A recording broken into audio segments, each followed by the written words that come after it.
नमस्कार दोस्तों, आप सभी का इस कथापटल पर हार्दिक स्वागत है।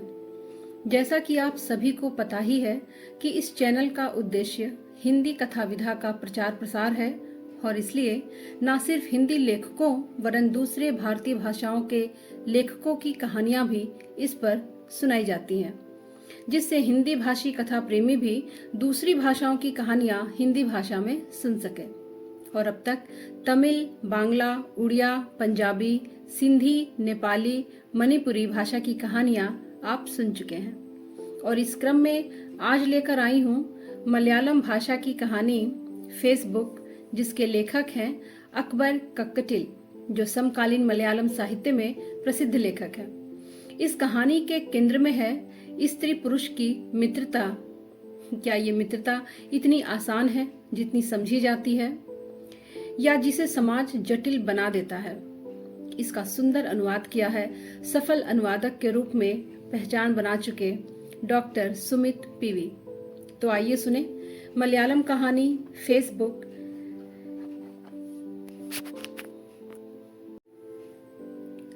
हेमंत सुंदर उस दिन शाम से ही कंप्यूटर के सामने था। वह घर पर अकेला था। उसकी पत्नी को घर गए 2 दिन हुए हैं। बच्चे अमेरिका में रहते हैं। शुरू के 2 घंटे उन्हीं से चैटिंग कर रहा था। उस बीच कहीं से आ टपके कई पॉपअप, हाय हाय इत्यादि। बीच बीच में वह टीवी न्यूज पर भी नजर दौड़ा रहा था। उसका प्रदेश खबरों से भर गया था। वहां पर किसी राजनीतिक कार्यकर्ता को बुरी तरह से मार दिया गया है। हत्या यहाँ कोई नई बात नहीं है, लेकिन इस बार एक नई शैली रची गई है। हत्यारों के साथ उसकी साजिश रचने वालों को भी पुलिस ढूंढ रही है। जनता का यह विश्वास है कि अगर साजिश रचने वालों को पकड़ा जाए तो कहीं पर भी इस प्रवृत्ति को जड़ से खत्म किया जा सकता है। हेमंत सुंदर जिंदगी के बाकी दिन सुख सुविधाओं के साथ खुशी से जीना चाहता है। इस गांव से उम्मीद से परे की ख्याति और पहचान उसे प्राप्त हुई है। उसने समाज से सिर्फ लिया ही नहीं, थोड़ा ही सही पर समाज को दिया भी है। और इस तरह जीने के लिए सोचा तो उसके लिए भी इजाजत नहीं मिल रही। हमेशा लगता है सिर पर डेमोक्लिस की तलवार लटकी हुई है। पार्टी के गुलाम मनमानी करने के लिए मौके का इंतजार कर रहे हैं। पुलिस अपनी पूरी ताकत लगाकर अपराधियों के पीछे भाग रही है। किसी एक पार्टी से जुड़कर काम करेंगे तो कम से कम वे मदद तो करेंगे, नहीं तो एक बात पर अपना मत व्यक्त करने पर किसी पार्टी की ब्लैकलिस्ट में नाम दर्ज हो ही जाएगा, यानी उन्हें किसी पार्टी में शामिल किया जाएगा। यह दूसरी बात है कि आज नेवला और सांप का खेल खेलने वाले कल प्यार बांटते हुए भी दिख जाएंगे। हेमंत सुंदर ने इस पर अपनी प्रतिक्रिया दी थी। हत्यारों को तथा उसकी साजिश रचने वालों को कानून के सामने लाना चाहिए। किसी सोच को, केवल सोच को ही नहीं, हत्या के जंगलीपन को खत्म करना है। भलाई चाहने वाले सभी को समझ में आने वाली बात कही थी उसने। आज इंटरनेट देखते समय अनावश्यक रूप से मन में कौंधने वाली कई बातों के समाधान का उद्देश्य भी था। हेमंत सुंदर ने संदेश देखा तो उसमें एक सुचित्रा वारियर का भी है। फेसबुक दोस्तों में सुचित्रा वारियर का स्थान उसके मन में कुछ खास है। सुचित्रा द्वारा पोस्ट की जाने वाली तस्वीरें, गाने, दृश्य, सब कुछ उसकी अभिरुचि के अनुकूल था। दोस्ती के लिए अनुरोध भेजने के साथ सुचित्रा ने एक ईमेल भी भेजा तो दोनों का संबंध शुरू हो गया। बचपन से आपकी कविताएं पढ़ रही हूँ, वे सब मेरी आत्मा को छूने वाली हैं। आपकी दोस्ती को बहुमूल्य समझती हूँ। कुछ कविताओं ने उसे किस तरह प्रभावित किया था, उसका भी वर्णन कम शब्दों में अत्यधिक सुंदर ढंग से उसने किया था। आपकी दोस्ती को मैं अपना सौभाग्य समझती हूँ। सुचित्रा के इस संदेश पर उसने क्लिक किया। रास्ते से संदेश भेज रही हूँ, बेंगलुरु में एक इंटरव्यू देने जा रही हूँ। 2-3 दिन पहले से आकर पड़ा था यह संदेश। अचानक हेमंत सुंदर के मोबाइल में रिंग होने लगी। यूएई से सुभाष है, बीच बीच में फोन करने वाला एक शुभचिंतक। 2 बार सोचा कि फोन उठाऊं या नहीं। बेचारा है, लेकिन कभी परेशान भी करता है। अपनी राय जबरदस्ती दूसरों पर थोप देता है। अभी किसी की आवाज सुनने को कान तरस रहे हैं। हेमंत सुंदर ने ये सोचकर फोन उठा लिया। उन हत्यारों में प्रमुख लोगों को एक साथ पकड़ लिया है ना। अभी गर्व के साथ हम कह सकते हैं कि हमारा भी एक पुलिस विभाग है। हेमंत सुंदर उस खबर को अभी सुन रहा था। आखिरी बार समाचार देखते समय वह खबर दिखाई नहीं गई थी। सभी चैनलों पर फ्लैश न्यूज दिखाई जा रही है। सर जरा देखिए ना। हाँ देखता हूँ। एक और बात, आपने अभी तक इस पर अपनी प्रतिक्रिया दर्ज नहीं की है। जितने प्रेस वालों ने सवाल पूछे सबको जवाब दिए। उन जवाबों की सीडी बनाकर सबको सुना और दिखा सकेंगे। सब कुछ देखने वाले हैं ये। आप लोग वातानुकूलित कमरे में बैठकर पूछ सकते हैं। मैं यहाँ युद्ध भूमि पर खड़ा होकर प्रतिक्रिया दर्ज कर रहा हूँ। गुस्से में उसने कहा, यही समस्या है सर, इसको कायरता कहेंगे।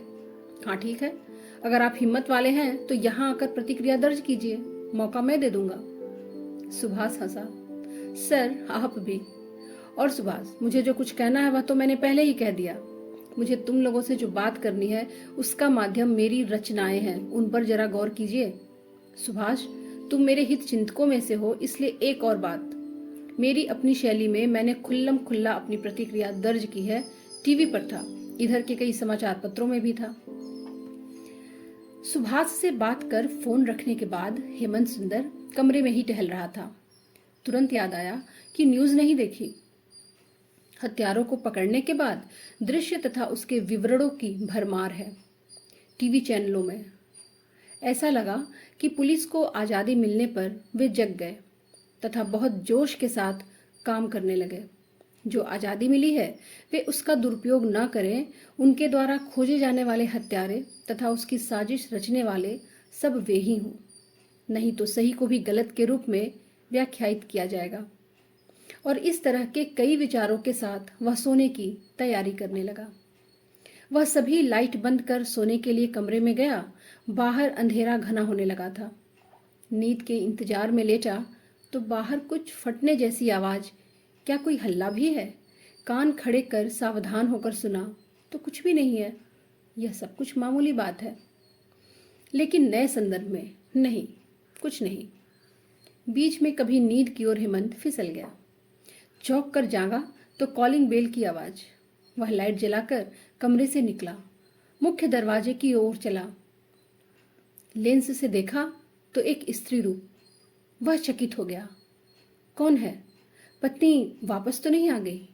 कभी वह इस तरह से अद्भुत भी दिखती है, लेकिन अब इस उत्तेजित परिस्थिति में वह क्या करेगी?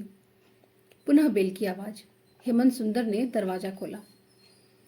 लहर जैसा बहने वाला हरा नीले रंगों की फुल स्लीव सलवार पहनकर एक स्त्री। चेहरे पर अव्यक्त रूप से कुछ लगा है तो वह भी एक मधुर मुस्कुराहट के साथ खड़ी है। चेहरा सुंदर है, चेहरे से परिचित तो लगती है, लेकिन कौन है यह पता नहीं चल रहा। हाँ, आशा लता है ना यह? बेटे की सहपाठनी आशा लता। वह इस समय यहाँ क्यों? वह जिज्ञासा के साथ पूछा, आशा लता बेटी, बेटी तुम इस समय यहाँ क्यों? सर आप गलत सोच रहे हैं, मैं आशा लता नहीं, सुचित्रा हूं। इस बार वह बिल्कुल चौंक गया। सुचित्रा? सुचित्रा वॉरियर? हाँ ठीक। मन तब तक दौड़कर फेसबुक तक पहुंच गया था। मैं बेंगलुरु से आ रही हूँ। रास्ते भर या तो पुलिस चेकिंग या गुंडा लोगों की मनमानी, किसी राजनीतिक नेता की हत्या के शक पर कोई एक संगठन वाले आदमी को पुलिस ने पकड़ लिया है, उसके खिलाफ। हे भगवान! वह थोड़ी देर रुक गई। हेमंत उसी को ध्यान से देख रहा है। आप जैसे लोगों के रहने पर भी यह सब हो रहा है। वह फिर रुक गई। हेमंत ने कुछ नहीं कहा। सुचित्रा ने फिर से शुरू किया। इधर पहुंचने पर बस ब्रेक डाउन हो गई। बिल्कुल परेशान हो गई थी तो सोचा कोई परिचित है क्या इस जगह पर, नजदीक कहीं। जल्द ही याद आया यह तो आपकी जगह है। आपको याद किया। फिर पता करने की कोशिश की। आपकी फाटक तक एक आदमी छोड़ गया। यह तो भाग्य रहा कि फाटक बंद नहीं था, सीधा अंदर चली आई। हेमंत को तभी याद आया कि फाटक बंद नहीं किया था। सर, आपने अभी तक बैठने के लिए क्यों नहीं कहा? अभी तक खड़ी हूं मैं। थोड़ा गुस्से के साथ हंसते हुए उसने कहा। थोड़ा हिचकिचाते हुए उसने सुचित्रा को अंदर की ओर बुलाया। आओ आओ, और बैठने के लिए सोफे की ओर इशारा किया। मैं आपके बारे में सोच रही हूँ। ऐसी जगह पर आप कैसे जी रहे हैं? सब और राजनीतिक पार्टियां, उफ, लेकिन ऐसी भी है राजनीति। बैठती हुई बोली, हैंडबैग और मोबाइल को अपने पास में रखा। सब लोग सो गए होंगे, अभी जगाकर तकलीफ मत दीजिए। जो भी हो, मैं यहाँ से सुबह ही चली जाऊंगी। हेमंत सुंदर जो कुछ सोच रहा था उसी पर चिंतित भी था। जल्द ही अपनी दिशाबोध को वापस पाकर उसने कहा, मगर सुचित्रा, इस समय मैं घर में अकेला हूं। थोड़ा जल्दबाजी में उसने यह कहा था। ऐसा है क्या? तो मेरा परिचय कराने की दिक्कत भी नहीं होगी। सुचित्रा से कुछ भी बात करने की स्थिति में नहीं था हेमंत। उसे कुछ भी समझ में नहीं आ रहा था। आप परेशान क्यों हैं सर? मैं इसी सोफे पर लेट जाऊंगी। सुबह होने में अब कुछ ही घंटे बाकी हैं। आपको नींद आ रही है, जाकर लेट जाइए। सुचित्रा उठकर खड़ी हुई। सुचित्रा, मैंने कहा ना, मैं यहाँ अकेला हूँ। उसकी बेचैनी बाहर निकली। हेमंत के इस तरह कहने की उम्मीद उसे भी नहीं थी। सर, आप ऐसे क्यों हैं? मैं क्या? बात पूरी किए बिना अविश्वास के साथ उसे देख रही है। नहीं जी, मैंने ऐसा नहीं कहा। आओ बैठो। उसने बाहर निकलकर घर से सटा हुआ आउटहाउस खोलकर लाइट जलाई। आजकल मेहमान आने पर ही आउटहाउस खोला जाता है। बंद करके सो जाओ, सुबह मिलते हैं। शुभ रात्रि। वह जल्दी वापस आ गया। अंदर घुसकर दरवाजा बंद किया। हे भगवान, मैं ऐसा क्यों हूं? कुल मिलाकर कहीं कुछ गड़बड़ लग रही है। बुद्धि और विवेक से परे बहुत कुछ हो रहा है। यह मन एक विचित्र चीज है। आजकल के बच्चों की हिम्मत, कुछ भी उसके पल्ले पड़ ही नहीं रहा था। हेमंत और सुंदर के बीच झगड़ रहा था। न हेमंत जीत रहा है, न ही सुंदर जीत रहा है। वह सोया ही नहीं। सुबह होने से पहले उसने ही दरवाजा खटखटाकर सुचित्रा को जगाया। हेमंत ने कहा, मुझे कहीं जाना है। उसके चेहरे की रोशनी थोड़ी मंद सी हो गई।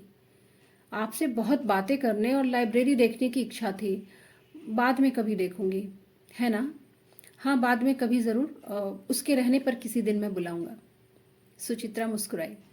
जल्दी तैयार होकर सुचित्रा चली गई तो हेमंत को याद आया कि उसने जरा भी औपचारिकता नहीं दिखाई। यह भी नहीं पूछा कि खाना खाया, यहाँ की व्यवस्था के बारे में भी नहीं पूछा, सुबह कॉफ़ी बनाकर नहीं पिलाई, यह भी नहीं पूछा कि कैसे जाएगी। उसने अच्छे ढंग से बातचीत नहीं की। कुछ भी हो, अपने सिर से बोझ उतार कर रखने पर जो आराम मिलता है, उसी तरह का एहसास हुआ हेमंत सुंदर को। वह पहले आउट हाउस की ओर गया। ऐसा लग ही नहीं रहा था कि उस तरह कोई रात भर रहकर गई है। सब कुछ पहले जैसा सजाकर ही वह गई थी। ऐसी जगह को पार कर वह सुरक्षित घर पहुंच जाएगी। बेचारी, उसे बस मिल गई होगी। फिर से लेटते समय हेमंत सोच रहा था, नहीं, कुछ नहीं सोचूंगा। जिस तरह आई थी उसी तरह वह चली भी गई, बस उतना काफी है। अगर पत्नी या कोई आ गए होते तो क्या हो जाती कहानी। कितनी देर तक सोया होगा पता नहीं। कुछ याद करने से पहले गाड़ी की भयंकर आवाज सुनकर उसकी नींद खुली और वह चौंक गया। वह उठकर बरामदे तक पहुंचा तो पुलिस जीप से उतरकर दरोगा सुबैर उसकी ओर आ रहा था। दोस्त है, घर पर हमेशा आया करता है। हाँ सुबैर, इतनी सुबह सुबह कैसे? सुबह? दोपहर हो गई है। सुबैर हंसा। हेमंत सुंदर ने घड़ी देखी, फिर वह भी हंसा। और हेमंत, सुबैर कोई गंभीर बात पूछने जा रहा है। चेहरे पर गंभीरता छाई हुई थी। कल रात यहाँ कौन आया था? बिजली के चमकने जैसा सवाल आ टपका तो हेमंत सुंदर असमंजस में पड़ गया कि क्या बताऊं। वह हकबकाते हुए बोला, वह सुचित्रा, सुचित्रा वारियर। सुचित्रा? यह कौन है? वो मेरी फेसबुक दोस्त है। क्या बकवास कर रहे हो? फेसबुक दोस्त? अरे, उस हत्याकांड के मुख्य सूत्रधार ने अपनी प्रेमिका को बेंगलुरु से इस तरफ किसी बस में चढ़ाकर वह भी कहीं फरार हो गया है। स्टेशन पर संदेश मिला है कि कल एक स्त्री बेंगलुरु बस से उतरकर यहाँ आई थी। हेमंत सुंदर में बिल्कुल आग लग चुकी थी। उसने जल्दी से सब कुछ सुबैर को विस्तार से बता दिया। मैं तुम्हें जानता हूँ, इसलिए कोई दिक्कत नहीं, मगर बहुत से झंझटों का हल निकालना होगा। मामला इतना ज्यादा जटिल है, वातावरण भी बहुत अधिक विक्षुब्ध है। किसने मारा, किसने मरवाया, यह सब कुछ लगभग पता चल गया है। एक मौके के लिए इंतजार कर रहे हैं वे। उन लोगों ने ही सूचना दी थी कि एक स्त्री आई हुई है। अज्ञात कॉल थी, लेकिन हमने नंबर ढूंढ निकाला। हेमंत सुंदर पसीने से भीगने लगा था, चक्कर भी आ रहा था। ठीक है, उस हत्याकांड के सूत्रधार की प्रेमिका तुम्हारी फेसबुक दोस्त कैसे हो सकती है? अचानक कहीं से ताकत पाकर हेमंत सुंदर चिल्लाया, नहीं, मुझे पूरा भरोसा है। उसके बारे में लगभग सारा कुछ मैं जानता हूँ। क्या जानते हो? आओ। सुबह सीधा कंप्यूटर रूम की ओर गया। हेमंत सुंदर ने जब फेसबुक पर सुचित्रा वारियर का नाम टाइप कर सर्च दिया तो दिखाया कोई जानकारी उपलब्ध नहीं। बेसिक इन्फॉर्मेशन के रूप में सिर्फ स्त्री लिखा है। सुबैर हेमंत सुंदर को देखा। अचानक सुबैर के मोबाइल में रिंग होने लगी। सिर्फ उसी की आवाज़ सुनाई दे रही है। कहाँ पर? ठीक। क्या कपड़ा? रंग? ओके, मैं टीवी पर देखता हूँ। उसने मुड़कर हेमंत सुंदर से कहा, उसे वायनाड की चढ़ाई पर पुलिस ने गिरफ्तार कर लिया है। सुचित्रा ने क्या पहन रखा था? सलवार कमीज। फुल स्लीव था क्या? हाँ। सलवार का रंग हरा और नीला मिला हुआ था। या अल्लाह, मुसीबत हो गई क्या? तुम टीवी में कोई न्यूज़ चैनल लगाओ। हेमंत सुंदर को कुछ भी समझ में नहीं आ रहा था। उसने कोई न्यूज़ चैनल लगा दिया। अलग अलग दृश्य आते जा रहे थे। फुल स्लीव सलवार कमीज पहनकर एक लड़की पुलिस स्टेशन में। यह क्या है? नहीं, उसने याद किया, सुचित्रा जैसी सुंदर नहीं है वह। लंबाई ज्यादा है, पहनावे में भी थोड़ा फर्क है। आश्वस्त होकर सांस छोड़कर सुबैर ने कहा, अल्लाह ने बचा लिया। तुम आगे थोड़ा सतर्क रहना। कविता में तुम जिस तरह लिखते हो उस तरह की नहीं है असली जिंदगी। सुबैर के जाने के थोड़ी देर बाद हेमंत सुंदर के मोबाइल में एक संदेश आया। सुचित्रा का था।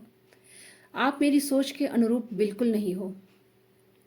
पूरा गांव कोलाहलों से दूषित होने पर भी घर पर अकेले रहने वाले आदमी किसी स्त्री के अकेले आने पर परेशान हो जाता है। अधिकांश पुरुषों के जैसे स्त्री पुरुष संबंध को सिर्फ एक ही तरह से आप भी देखते हैं। उसके बाद के किसी तरह के संबंध पर आप सोच भी नहीं सकते। हमारा परिचय होना ही नहीं चाहिए था। मानवीयता खोने वाले कठोर पत्थर दिल लोगों की इस जगह पर मुझे सफर करना ही नहीं चाहिए था। देखिए हेमंत सर, मुझे घृणा हो रही है। उसने जवाब कुछ इस तरह लिखा, थोड़ी सी ममता, प्यार, हृदय की विशालता रखने वाले लोगों को जीने के लिए यह जगह ठीक नहीं है। यह जगह कुछ और लोगों के लिए है। उसकी वजह से अचानक कल रात जब तुम मेरे घर आई थी तो मुझे यह भी नहीं पता था कि मैं तुमसे किस तरह व्यवहार करूं। माफ करो, मगर मैं उम्मीद करता हूं कि इन भयंकर कोलाहल से बचकर भलाई के उस शांत तट तक यह हमारी जगह कभी न कभी जरूर पहुंच जाएगी। है ना सुचित्रा? दोस्तों, आशा करती हूँ कि यह आपको कहानी पसंद आई होगी। कहानी सुनने के लिए, अपना समय देने के लिए आप सभी को बहुत बहुत धन्यवाद। इस कथा चैनल को लाइक करें, शेयर करें और दूसरे कथा प्रेमियों तक भी जरूर पहुँचाएं। बहुत बहुत शुक्रिया। नमस्कार।